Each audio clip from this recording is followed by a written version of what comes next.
All right, we're in segment 7 now.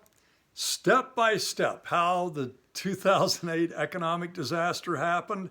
This is in a little nutshell what, Patrick, you have presented so beautifully in the docuseries The Con. And again, if anybody has any questions about how all this happened, you can hear from the brightest, most knowledgeable, experienced people who were interviewed for The Con.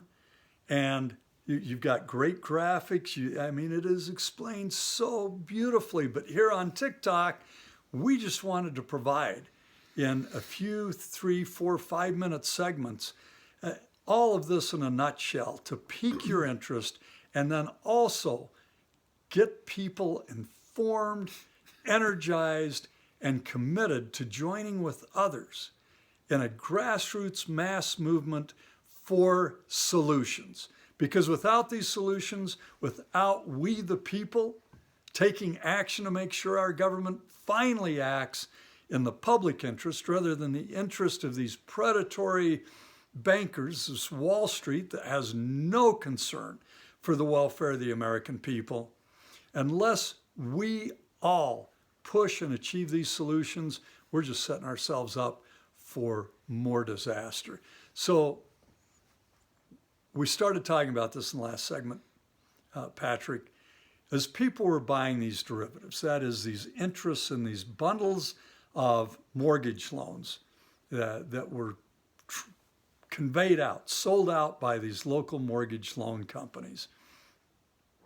There were essentially insurance policies, especially with company AIG, that people would pay premiums to, just like a car insurance policy. And then they were promised by AIG that they would be covered if they had losses in these derivatives. Then AIG would pay them for their losses. Do you want to explain how this all happened and whether AIG actually put money in reserves so they could make good on these loans, and who ended up having to pay for all of these amazing losses that AIG had insured against but had no money to make good on their promises? You got that right. I mean, it's like, I always think of this as kind of like this crazy Rubik's Cube of criminal insanity, Rocky. And one of the sides is the insurance through AIG. Imagine if you've got car insurance, you pay your premium month in and month out, and then one day you have an accident, you go to your broker and you expect to get paid because that's the whole deal. That's what you pay into. And he informs you, I'm sorry, there's been a run. Everybody's coming to us at the same time looking to get paid their premiums, and we have no money left because we gave all of your insurance premiums to our executives. So AIG was selling an insurance product, and they took the premiums, and instead of putting it, most of it, in reserves to pay off losses as they were claimed, these executives personally put the money in their pockets. Yeah, joke. Millions in bonuses were paid out to AIG officers and employees. And then when there were these massive losses and people came knocking on AIG's door and said, okay, pay me, I've suffered these losses, what happened?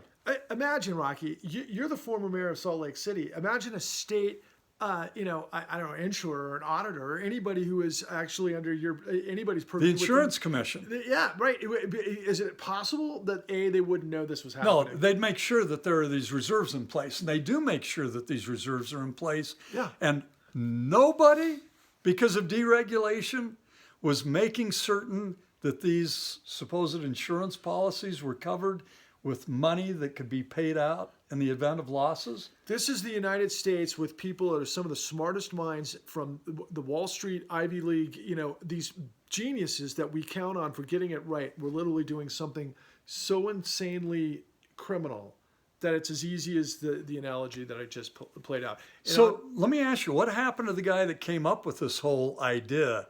They were called credit default swaps, by the way, right? Right. Okay. That's all they were insurance promises by an insurance company to pay off for losses suffered by those who bought derivatives.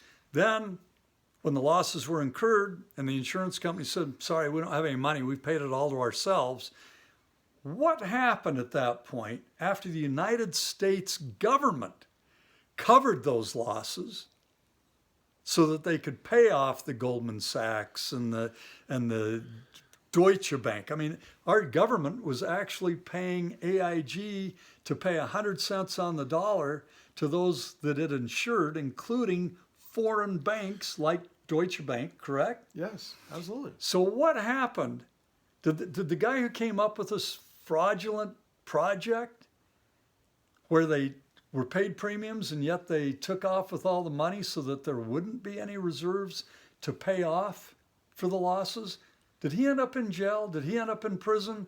Was he prosecuted by our federal government? He didn't even have his ill-gotten gains clawed back. So Not only that, they let him go, but they paid him tens of millions of dollars to stick in his pocket on the way out of AIG. The American people were so totally screwed by this deal, and there has never been accountability. Right. Up next, we're going to talk about the rating agencies and the unbelievable fraud and lack of accountability there.